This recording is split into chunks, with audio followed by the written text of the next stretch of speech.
mati-matian, tapi masih aja ada yang belum dimengertiin. Rasanya pengen nyerah. Jangan nyerah dong. Masih ada waktu kok, tenang aja. Kamu lupa, Allah kan gak akan membebani seorang di atas kemampuannya. Jadi sekarang kita berusaha dan berdoa bareng aja. Beban kuliah, tuntutan orang tua, serta ekspektasi yang tinggi. Semua bikin sesak nafas. Aku merasa sendiri dan mulai jauh dari Allah. Wah, duluan ya. Iya, hati-hati ya, aku. Permisi, Bu. Raisa boleh cerita nggak? Iya, boleh Raisa. Ada apa? Jadi gini Bu, akhir-akhir ini Raisa lagi ngerasa banyak masalah aja. Tekanan kuliah, semuanya bikin Raisa lelah. Bahkan Raisa merasa pengen nyerah. Raisa, Ibu paham banget apa yang lagi kamu rasain. Tapi setiap orang pasti punya ujiannya masing-masing, dan yang terpenting adalah gimana cara kita nyikapinnya. Kamu harus selalu ingat Allah, kamu terus berdoa sama Allah, kamu berserah diri kepada Allah, luapin semua beban kamu sama Allah. Ini yang dinamakan sujud terakhir, sujud yang benar-benar ikhlas dari hati, sujud yang tulus dari hati buat ketenangan jiwa kamu sendiri. Selalu ingat, setiap ada kesulitan pasti ada kemudahan, ya. Baik, terima kasih banyak ya Bu atas saran-sarannya. Sekarang Raisa merasa lebih tenang. Oke, semangat ya. Ibu yakin kamu pasti bisa. Aku jadi teringat pesan Putri dan juga pesannya Andri. Aku baru menyadari setelah berdoa, beban di pundakku terasa lebih ringan, rasanya lebih tenang dan lebih lega.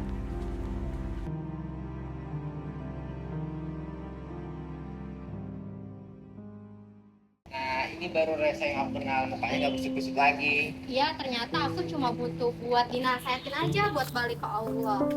Cara kamu nasehatin aku juga enak banget, langsung kena gitu ke hati dan langsung nyambung. Emang dakwah itu harus nyesuaiin juga nyampeinnya gimana.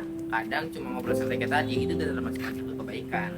Tapi kalau dakwah itu konsepnya tuh mahal nggak sih secara biaya, lighting, kamera dan sebagainya? Nah, sebenarnya dakwah tuh nggak harus mahal. Yang penting kita modal niat buat ngomong dan juga senyum aja, itu kita udah termasuk dakwah gitu. Assalamualaikum, selamat pagi anak-anak. Waalaikumsalam, selamat pagi Bu.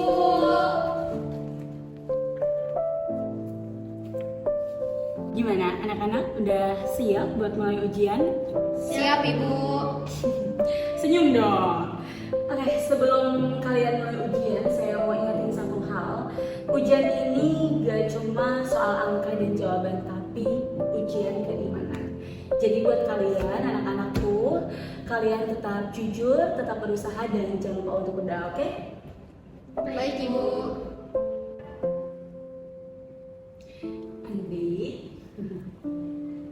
Oke, terima kasih ya anak-anak bot.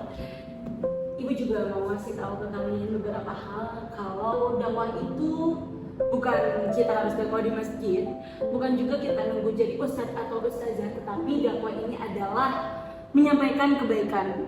Ya, dengan cara ibu ngasih tahu ke kalian tentang kalian harus jujur dan kalian tidak boleh nyontek ketika ujian, itu juga salah satu dari dakwah, karena tujuannya yaitu untuk menyampaikan kebaikan.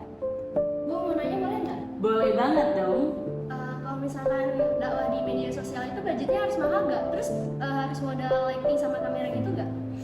Enggak dong, karena yang mahal itu niat kamu. Jadi mau kita pakai HP jadul pun, yang penting itu adalah cara kita penyampaiannya, bagaimana kita menyampaikan kebaikan dan metodenya seperti apa. Itu sih yang paling penting, dan yang paling mahal itu adalah niat kamu. Oh, jadi kecil apapun perbuatannya itu termasuk kebaikan juga ya Bu?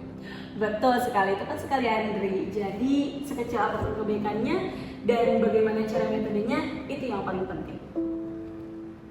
Oke, sekarang kita mulai ujiannya. Kalian jangan lupa berdoa, jangan lupa fokus dan berusaha. Ini ibu bagiin ya, kertas buat kalian isi soalnya. Salam pengerjaan.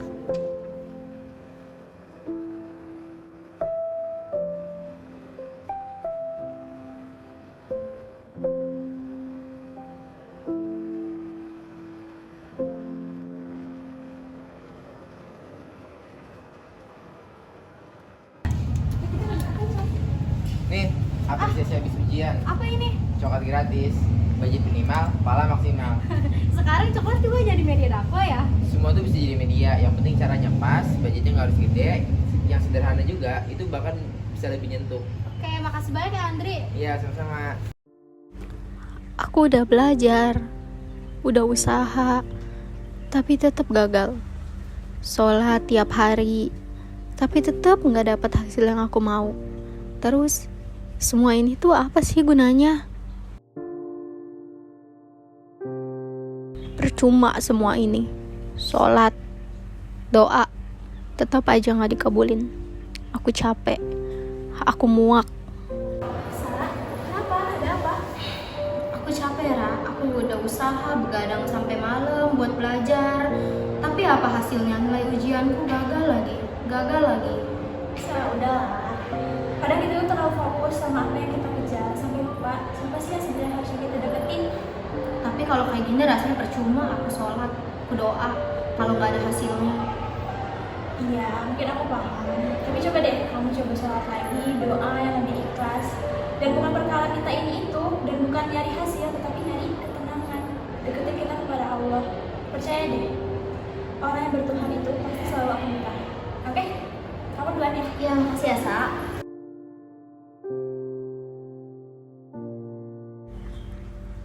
Aku baru sadar, selama ini aku cuma ngejar hasil, bukan ngejar Allah. Dan sujud ini, sujud terakhir aku yang penuh keraguan. Setelah ini, aku bakal balik ke Allah, benar-benar bakal balik.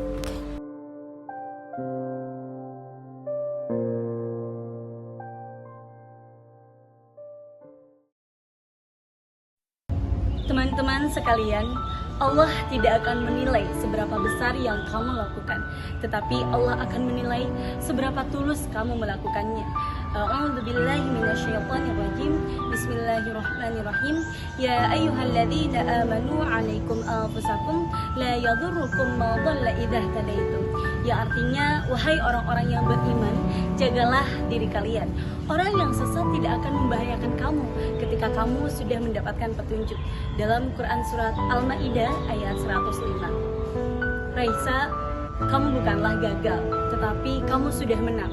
Menang atas egomu sendiri, menang atas dirimu yang kehilangan arah, dan kini kamu kembali kepada pemiliknya. Pemilik yang sebenar-benarnya adalah tujuan kamu, yaitu Allah Subhanahu wa Ta'ala. Sekian dari kami, terima kasih. Wassalamualaikum warahmatullahi wabarakatuh.